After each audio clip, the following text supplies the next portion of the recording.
just didn't have a name for what you were dealing with. Someone who made everything about themselves, every conversation, every crisis, every success. Someone who was warm until they needed something, then disappeared. Someone who looked you directly in the eye while doing something that should have been impossible to do. These aren't character flaws, they're operating systems.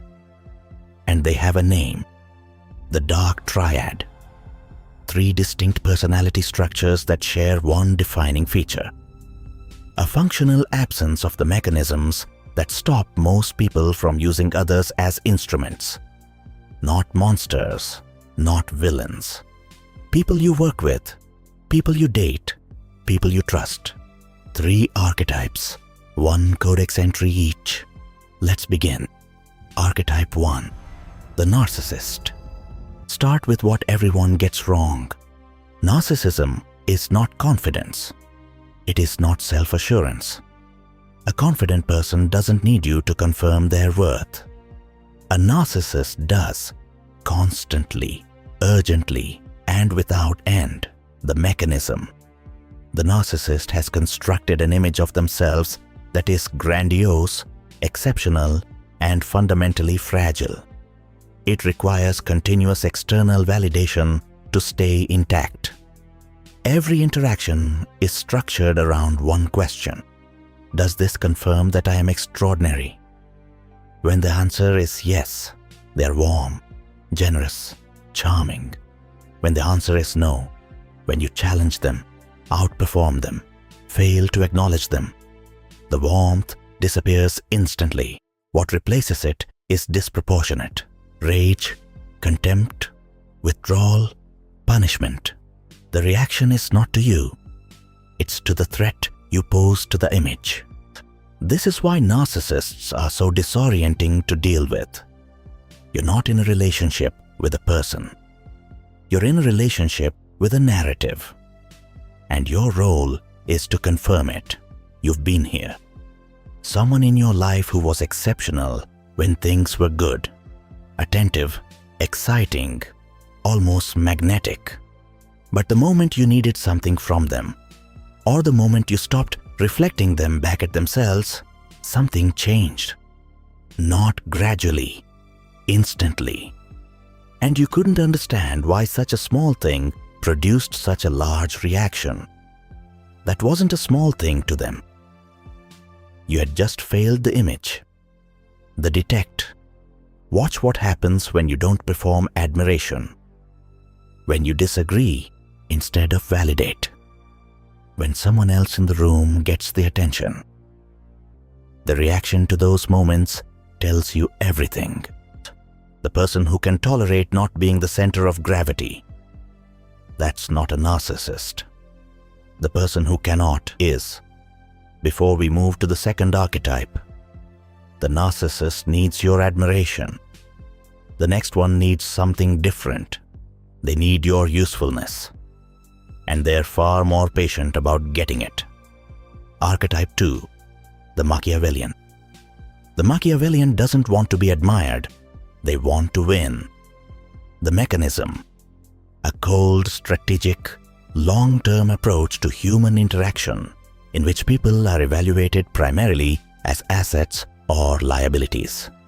The Machiavellian is not impulsive. They are not easily provoked. They are calculating. Every relationship is an investment. Every favor is a position.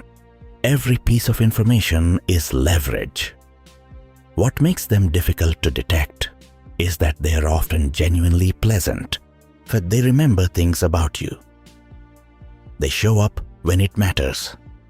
They invest in you carefully, deliberately, until the investment is ready to return. There's no emotional core to the investment. There is a strategic one. And when the calculation changes, when you're no longer useful, when the cost of maintaining the relationship exceeds its value, the relationship ends. Not in conflict, simply in silence. They don't burn bridges.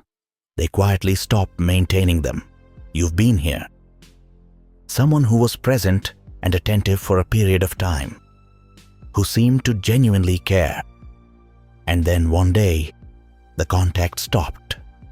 No fight, no falling out, just the gradual realization that they had moved on to something more useful. And the worst part wasn't being used. It was that you couldn't even confirm it, because they were never visibly calculating. It just felt, in retrospect, like everything had been too deliberate. That's the Machiavellian signature: deliberateness without warmth, consistency without care. They detect, examine the pattern of their investment. Who do they spend time on? Does it correlate with who is currently useful to them? Does the attention intensify when they need something and recede when they don't? The Machiavellian can maintain warmth for years, but the warmth tracks utility. Watch the pattern across time. The narcissist needed your admiration. The Machiavellian needed your usefulness. The third archetype needs neither, and that is what makes them the most unsettling of the three. Archetype 3. The psychopath. The psychopath is not what you think. They are not the person who loses control. They are not visibly dangerous. In most cases, they are the opposite. Measured, composed, often extraordinarily charming. The absence of fear and anxiety that defines psychopathy doesn't produce chaos. It produces calm. A calm that, in certain contexts, reads as confidence, leadership, presence. What's missing is not function, it's feeling. Specifically, the guilt, the empathy, the anxiety about consequences that regulates most human behavior. The psychopath can do things that other people cannot. Not because they're stronger, but because the internal resistance that stops most people simply isn't there. The mechanism. Decisions are made purely on calculation. There is no emotional weight. A betrayal is not painful to execute. It's a move. A lie is not uncomfortable. It's a tool. A harm done to another person doesn't require processing afterward. There is no afterward. This is what produces the dissonance people describe when they've dealt with a psychopath. The conversation where someone looked directly at you and said something they knew was false, and their face showed nothing. Not discomfort, not guilt, not even the micro expressions of concealment. Nothing, because nothing was happening internally that needed concealing. You've been here. A moment that didn't add up. Someone who responded to a situation, a serious one that should have produced visible distress, with a kind of flatness that was wrong, not sad, not anxious, just absent, and you filed it away as strange. You couldn't name why it was wrong, but something in you registered that it was. That registration was accurate. The detect. The tells are not in what they say. They're in what they don't feel. Watch for the absence of guilt after causing harm, of fear in situations that should produce it, of genuine distress when distress is appropriate. The psychopath is readable not through excess, but through absence. The reaction that should be there and isn't. That gap is the signal, the Codex. What this changes. 3 archetypes, 1 shared trait, the absence of the internal mechanisms that regulate most human behavior. The narcissist's mechanism, image protection. The Machiavellian's mechanism, utility calculation. The psychopath's mechanism, pure consequence logic with no emotional weight. They are not the same. They don't look the same. They don't want the same things, and they don't operate in the same way. And treating them as interchangeable is why people misidentify them and mishandle them. Here is what changes when you can distinguish between them. With the narcissist, you stop taking the reaction personally. The rage, the withdrawal, the contempt, it's not about you. It's about the image, which means you can navigate it without being destabilized by it. You know what the trigger is. You stop standing in front of it unnecessarily. With the Machiavellian, you stop confusing investment for affection.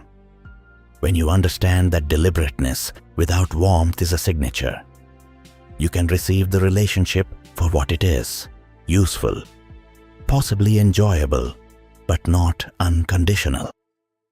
You don't expect something the structure can't produce. With the psychopath, you trust the signal. The moment that felt wrong, trust it. The flat effect in a situation that required emotion. The absence of guilt where guilt should be visible. Your pattern recognition is faster than your conscious analysis. When the signal fires, don't override it with rational explanations. None of this is about fear. It's about clarity. The people in your life who carry these traits are not operating outside of human nature. They're operating inside it, at its edges, where the mechanisms most people take for granted simply aren't running. Understanding the mechanism doesn't make you cynical. It makes you accurate. You've met all three. You may not have had the framework to recognize which was which. Now you do.